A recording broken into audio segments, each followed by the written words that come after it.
Hello বন্ধুরা, তোমরা সবাই কেমন আছো? আশা করি ভালো আছো, সুস্থ আছো। তো আমি ভালো আছি। মৌসুমী অফিসিয়াল চ্যানেলে তোমাদের সবাইকে স্বাগত জানিয়ে আজকে চলে এলাম রান্না শেয়ার করতে। আজকে কি রান্না করবো সেটা তোমাদের সাথে শেয়ার করব। তো ফার্স্টে দেখাই, এখানটায় নিয়েছি গাজর, এখানে নিয়েছি বিনস, আর এখানে নিয়েছি ক্যাপসিকাম আর মটরশুঁটি আর কাজু কিশমিশ রয়েছে। আসো দেখাচ্ছি আজকে ফ্রাইড রাইস বানাবো। তার জন্য দেখো ভাতটা ভালো করে ফুটিয়ে নিয়ে ফ্যান ঝেড়ে আর ঠান্ডা করতে দিয়েছি। কড়াতে তেল দিয়েছি, তেলটা গরম হয়ে গেছে। এখন আমি বিনস দিয়ে ফার্স্টে ভেজে নেব।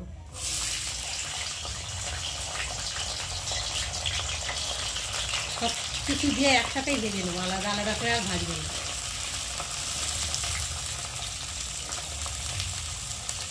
কাজু কিশমিশও দিয়ে দিলাম।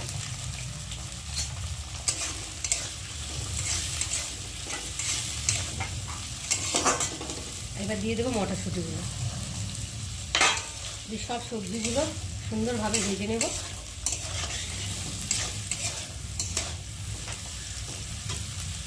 এবার দিয়ে দেবো অল্প করে নুন।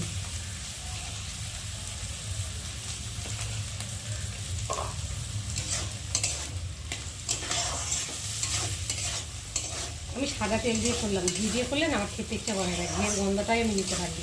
ঘি দিয়ে করলে ভালো হয়, টেস্ট লাগে খেতে, কিন্তু সাদা তেল দিয়েও টেস্ট লাগে, খেতে ভালো লাগে, কিন্তু ঘিয়ের গন্ধটা আমি সহ্য করতে পারি না। ওই জন্যে ঘিটা আর আমি দিলাম না, আমি সাদা তেল দিয়ে বানাচ্ছি। তো চলো সবজিগুলো এখন ভালো করে ভেজে নেব। তো দেখো বন্ধুরা, সবজিগুলো ভালোভাবে ভেজে নিয়েছি। দেখো সুন্দরভাবে তেল দিয়ে ভাজা হয়ে গেছে। আর এখন আমি আস্তে আস্তে ভাতগুলোকে দিয়ে অল্প অল্প করে সবজির সাথে ভালো করে সুন্দর করে ভেজে নেব। তো অল্প অল্প করে দিয়ে আগে নেড়ে নেব, নাহলে তলায় লেগে যেতে পারে, তার জন্যে। দেখো এবার আমি সবটাই ঢেলে দেবো। ফ্রাইড রাইস তৈরি হয়ে গেছে। আর কেমন লাগছে তোমরা কিন্তু অবশ্যই কমেন্টে জানিও।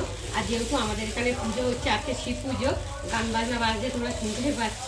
তো কী করবো বলো, তার মধ্যে দিয়েই আমি আস্তে আস্তে তোমাদের সাথে শেয়ার করছি। তো ফার্স্টে এবার একটু দিয়ে দেবো চিনি, হালকা করে চিনি দিয়ে দেবো। আর এবার দিয়ে দেবো গোলমরিচের গুঁড়ো, একটু বেশি করে গোলমরিচের গুঁড়ো দিয়ে দেবো। আর দিয়ে দেবো একটু ভিনিগার, একটু মতো ভিনিগার দিয়ে দেবো। দেখো দিয়ে এবার ভালো করে একটু নাড়াচাড়া করে নেব, নিয়ে তারপরে নাড়িয়ে নেব। তো বন্ধুরা, আজকে আমার ফ্রাইড রাইসের রেসিপি কেমন লাগলো তোমরা কিন্তু অবশ্যই কমেন্ট করবে। আর ভালো লাগলে লাইক কমেন্ট শেয়ার করো। আর আমার চ্যানেলে যদি নতুন হয়ে থাকো চ্যানেলটাকে সাবস্ক্রাইব করো। আবার দেখা হবে তোমাদের সাথে পরের ব্লগে। ততক্ষণ তোমরা তোমাদের খেয়াল রাখো। তোমরা আমার চ্যানেলটাকে সাবস্ক্রাইব করতে থাকো আর আমি এদিকে নাচতে থাকি।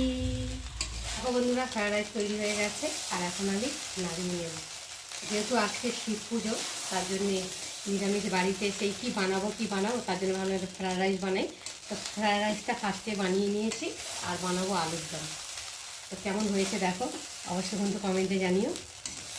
আর তোমরা কারা কারা খেতে পছন্দ করো সেটাও অবশ্যই কমেন্টে জানিও ফ্রায়েড রাইস খেতে। তো দেখো হয়ে গেছে। আর এখন ঢালার জায়গা নেই বড়, যদিও আমি কড়ার মধ্যেই রেখে দেবো। তো চলো আবার তোমাদের সঙ্গে দেখা হবে।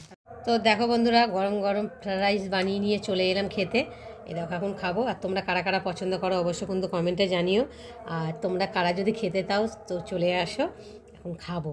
আর সাথে রয়েছে দেখো, এখানটা হচ্ছে সাদা আলুর তরকারি বানিয়েছি আজকে, এই দিয়ে খাওয়া দাওয়া হবে। তো দাঁড়াও ফার্স্টে খেয়ে দেখি, তারপর তোমাদেরকে বলবো যে কেমন হয়েছে। দেখো সাদা আলুর তরকারিটা দেখে বুঝতেই পারছো যে কত সুন্দর হয়েছে। এই দেখো, চলো এখন একটু খেয়ে টেস্ট করে দেখি কেমন হয়েছে, তারপর তোমাদের সাথে শেয়ার করব। তো দেখো বন্ধুরা, খেতে বসে গেছি। আর এখন খেয়ে বলছি তোমাদের সাথে কেমন হয়েছে।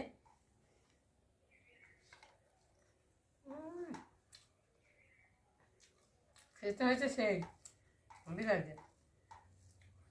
তো তোমরা কারা কারা ফ্রাইড রাইস পছন্দ করো অবশ্যই কিন্তু কমেন্টে জানিও।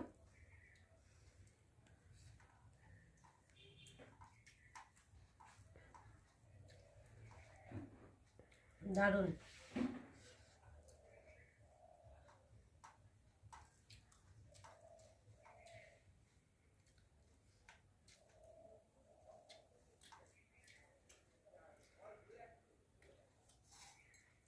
বিয়ে হয়েছে দেখো, এই জন্য আরও নিচ্ছি।